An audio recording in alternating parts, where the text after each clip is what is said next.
I'm pretty sure we are all going to have a blast at the workshop and also in the masterclass. Alright, so now we'd like to open this session now to members of the media, press, fellow photographers, anyone in the audience. Yes, I heard earlier that you have a new book. The secret to success is not designated whether somebody's wearing a white dress that happens to have beads on it, but it's about knowing where to stand in relation to the light source. And that at the end of the day, people want to have a flattering pose of themselves done. And that's, to me, what separates someone who is a professional versus someone that just happens to have a good camera, is that a professional should be able to make a flattering picture of their subject. Because let's face it, all of us have had horrible pictures taken. I just don't know who that old lady that shows up every time I have mine done. I just don't know who she is. So it's about having beautiful, flattering pictures of us taken. And my goal is to create imagery that flatters the subject and that shows dignity to the subject. And that's what the new book that's coming out next March will be all about. Thank you so much for asking about it. I would have to say my favorite thing to photograph is the fine art, because I love the spontaneity of a wedding. I love the fact that it's not a perfect venue and that you have to think really quickly on your feet, and that what you have in your mind so many times when you're at a wedding, you're thinking, okay, I'm going to photograph it this way, and I'm at this beautiful Sanjaya hotel, and I'm going to do this, this, and this, and then something else happens, and then you can't photograph the way you wanted to, so you have to go to plan B or plan C in your mind. My favorite events to photograph are, it's not about whether somebody has lots of money, it's about the humanity. That's what I love above all. To me, weddings and portraits are about family history, and that's why I feel very grateful that I get to be the recorder of family history. Hi, Bambi. In the States, when you're doing wedding photography, is it typically on the day of the event? My wedding day is the day of the event. Personally, it would be, it's nice to be able to have several hours to photograph the bride and groom by themselves. I find that my brides and grooms tend to be very traditional in that the groom and the bride don't want to see one another beforehand. And I like the challenge of doing it their way, as opposed to doing it my way. And one of the things that I've learned is that at the end of the day, that it's about them and their event. And I'm very popular in the Chinese community in San Francisco and do lots of Chinese weddings. And I love the lion dance and the tea ceremonies. The reason I'm asking this question, I live in Hong Kong, I live right by the sea. I've gathered that the wedding photographs are typically taken 6 months before the event, 6 months after the event. Where does the spontaneity come into that? But you know what, when you get two people who love one another, that's really what it's all about. Whether they're having those beautiful photographs done before their wedding, in their beautiful wedding gowns, the common denominator is the love that two people have for one another. My goal with that client is to give them a reason to smile, not ask them to do so.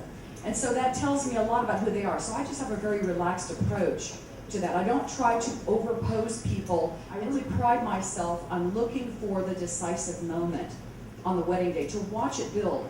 I'm taking pictures with my brain right now of all of you here. So you don't have to have a camera in your hand to learn what the decisive moment looks like, so that if you did have a camera in your hand, you can capture it. You have received so many clients, right? Who is your best and worst client? I really cannot think of anyone who's been the worst, because when my clients interview me to photograph their events, I'm also interviewing them. And one of the things I've learned to do is I've learned to say no.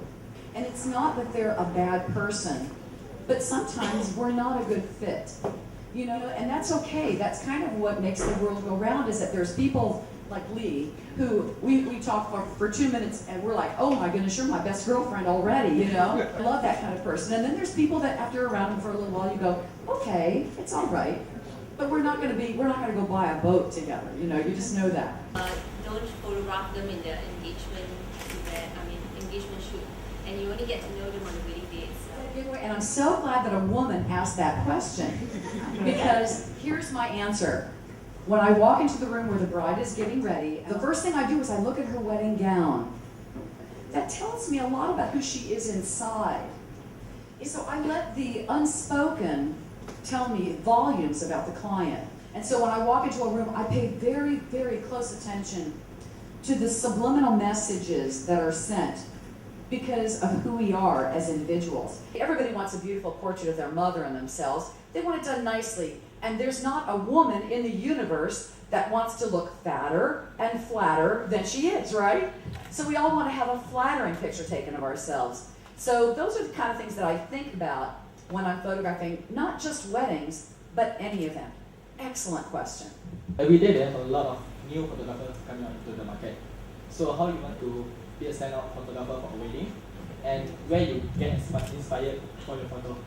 I'm inspired by everyday things. I absolutely love fashion. If I wasn't a photographer, I would absolutely be a fashion designer. I would love to do that. And to answer your question, it's about those kinds of things help me to see that it's about doing something different to get you noticed. This to me is the key to our success. Has nothing to do with the fact that there's a million people out there with a good camera taking pictures. The real key is, am I as a photographer doing something different? So I would encourage you to step out of your comfort zone and embrace doing once in a while, like every month, give yourself a personal assignment and say, you know, I'm going to try to do pictures that are just different. Let's face it, I'm the oldest female photographer in the universe, and because of that, I have to work extra, extra hard because all you young kids out there are going to kick my butt if I don't. What do you think about the demise of Kodak as a great company? And then it was an icon in its own right, but it just missed the whole digital game, and it's pretty sad when you see a name like that on the rocks. I went to Kodak. They invited myself and about 8 other photographers from around in America to come to Rochester, New York, and to talk with them and be a focus group about this new thing called digital photography. Yeah, I knew they were in some kind of one of the chapters, but I really believe that's why. And so I really think that that's important for us as photographers. I think that we can use that as a good example of what we need to not do. That we need to embrace forward thinking. That it's really important for us not to sit back and just get comfortable with where we're at. Because if you stay right where you're at, you're dead. You must move forward. And I believe that's what the problem was for them, is that they did not move forward. In their case, I believe that they just felt that they could stave it off a little longer so that they could have, you know, a larger share with the film market, and they missed the boat. How do you actually decide or speak to the clients to go on what kind of concept that we... I will do that with any client, because it's not about whether they buy that picture. And it is so funny. I can create that dress, and after I've done my normal photo shoot with the client, where I'm just doing beautiful, normal, safe photography, then I might say, well, you know what, just for fun, what if we could I just have the next half hour that's just mine with you, and I'm going to play. So it works great for me. It was just a fabulous experience. And you know, to me, it's okay if I have a client who says no, it's all right. I can do it for tomorrow's another day. You keep moving forward, and you will be those people who at the end of the week will be there. You're going to be ones that still people are going to come to see. Thank you for that question. Excellent question. So how do you remain true to yourself? Because I guess the client hires you for a particular style or look. What I wanted so bad was that picture of the bride and groom in the wine glass. Okay? Now, you know the photographer who would shoot that style back in the 70s, he would probably, can you imagine what would happen if he remained true to himself today? It is always in keeping with who my client is. This is not my religion. It's my profession.